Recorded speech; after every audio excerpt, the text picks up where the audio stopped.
Hello everyone, this is our next video of PCNSA series. In this video, we are going to discuss managing objects and how to tag the objects on the Palo Alto firewall. So let us start with the tag the objects. So I will start the use case of the tag object. Why we require to tag the objects? Identify the traffic flow, identification of risk level of traffic flow. Let's say we have a traffic from going LAN to WAN. So what we will do, we will mark this policy. Let's create one policy. We will mark that particular policy on the red color. We'll tag that particular policy that this could be a risky because we are sending traffic from outbound. Or the another scenario would be, let's say we have a DMJ server which is hosted on here, and we are trying to access this DMG server from internet. So this can be a risky because see we have DMG servers and external users, internet users are trying to access. So this can be a security risk because anyone can try to access. And internet is having like multiple malware, multiple things are running. So although we have all rules like IPLs and other security profile, but this is the concept I'm saying here. So this traffic we can tag as a risky traffic. So we'll take this one as a red. If you are allowing any outbound connection for normal user, we can tag that one as a green. So this is the some kind of use case scenario for that. We can use this tagging.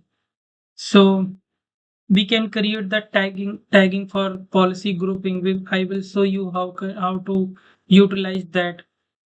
Further, we can create tags for address objects, address groups, user groups, zones, service groups, and policy rules. We can apply one or more tags to objects and policy rules up to a maximum of 64 tags. So we can apply maximum 64 tags on particular object. So let's start with how we can create a tags, how we can apply tag to that policies, how we can create tag using the groups, policy groups. So we'll see on that. So for that, I'm going to my PAVM. So to open the tag, you need to click the objects. So let's change color to the yellow objects, and here you will find the tag. So let's going to create a tag. So I have already some tags, so you can ignore it. I will create a new color of tags. So in this case, I will mark as a risky. So the traffic which is risky in classification, I will assign that tag on it. So I will use here a red orange and I will create. Now this tag has been created. This red orange and risky. Let's create another tag also. Will take as a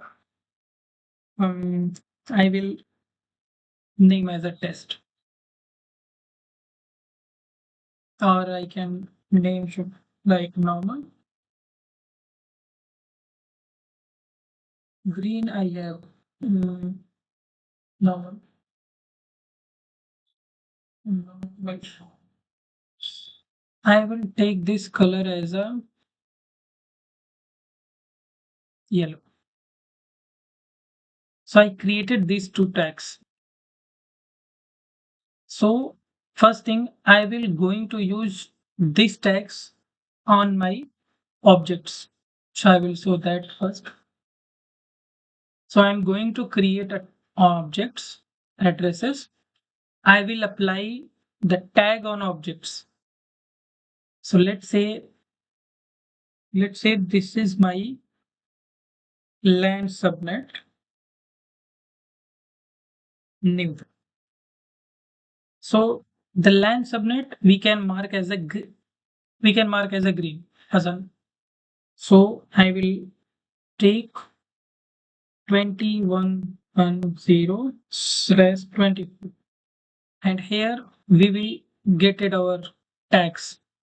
So the LAN and WAN was already created. So I will mark this as a normal. So this is my normal subnet. I can classify it like that way. I will create a one more subnet and I will mark that as a DMG subnet. Here I will use 172 range, 172.20.60/24, or that is fine. So let's take as a 172.20.60/24. So this is the address. Here I will tag this as a risky. So what I have did, I created two objects and I mark this one as a risky, okay, and this one as a normal. So this is like that on. If you see here, tags are like this. This will be your tags, risky and normal. So what is the use of tag in this scenario? We can assign tags on the objects. So let's say any objects we are thinking it's a risky objects, we can tag that based on the colors. So first use of tag is this. Second use I can also show you. We have some policies. So I will utilize the same to demonstrate this. So in this scenario, I will tag the policies. So let's say I'm going to create.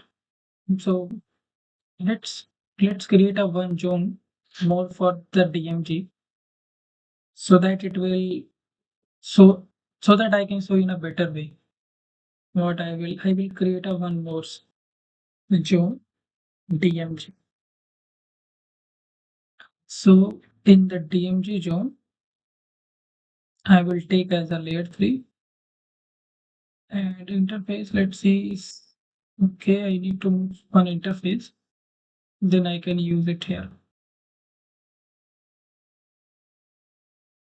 What I will do, I will remove 0/3 so that I can utilize on that 1/3. So earlier that interface was on part of previous zone, so not was able to assign. So what I have did, I created one zone and I assigned one interface. So let's put on the policy. First, what I will create a one policy from untrust zone. So we have our internet zone. Okay. So I will take internet zone to the DMZ. So this we can say inbound rule. So this inbound rule can be risky because we are allowing access from outside. So I will tag this one as a risky. Further, I will assign to group on the risky group. So I will demonstrate what is the use of group in the few minutes. Source, because source zone, so definitely internet zone, and the destination zone will be the DMZ zone.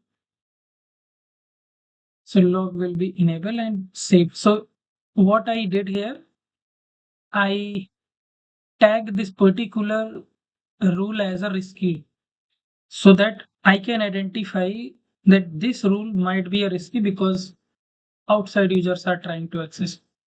So let's try to create a one more rule. So in this rule, I can say outbound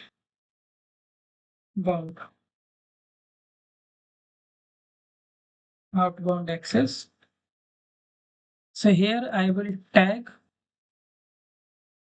this one as a normal because This is the normal outbound access, and I will take this one as also normal.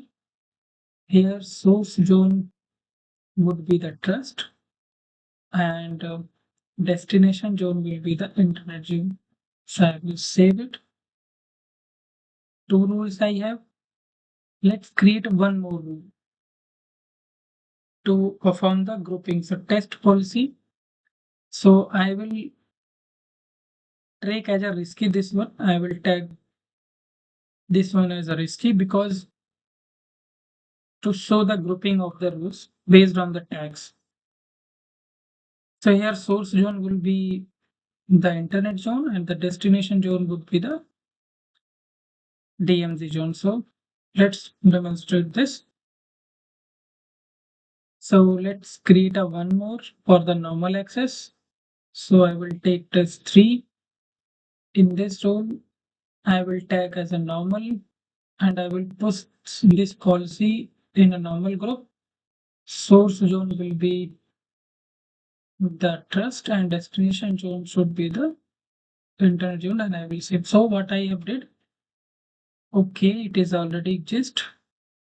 Let's try to 31 kind of that. Let's try to save it. That rule was there, that is the reason it was not showing. So what I did, I created 4 policies. 2 I created as a risky and 2 I tagged as a normal. So the purpose of this, by looking is this policy, I can see that this this rule might be a risky and this rule is a normal. So it creates a great user experience. Further, it creates also managing the rules in the larger environments. It is a very useful tool. Now, another use of this, we can separate by the tags groups.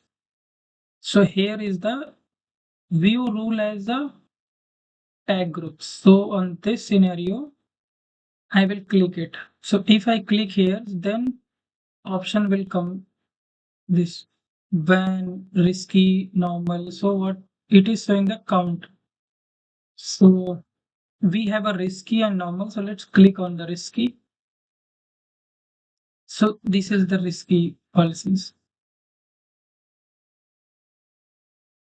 So by grouping that, it means that if you have a multiple policies and you group them, so if you click you view rule base as a groups, then by tag you can search the rule as a those all rule be part in a one group. So this was useful. This is very useful with when you have a big organizations, lot of policies are running. So we can try to group them. So it creates a greater visibility on it. So this is the video related to the managing tags on the Palo Alto firewall. Even we can use this tags on the multiple things also. So let's say we can use this on the address group also. For this video, let's keep it there only. I will make another video where I will demonstrate how we can tag towards the your dynamic objects. Palo Alto is having dynamic and static objects. So using the tags, we can create the dynamic groups, and we also based on the tag we can assign that IP addresses on it. So this was the video related to the Palo Alto tagging. And thank you so much watching this video. Please share this video with your friends. Further, you can subscribe Firewall Experts for all the videos. Thank you so much.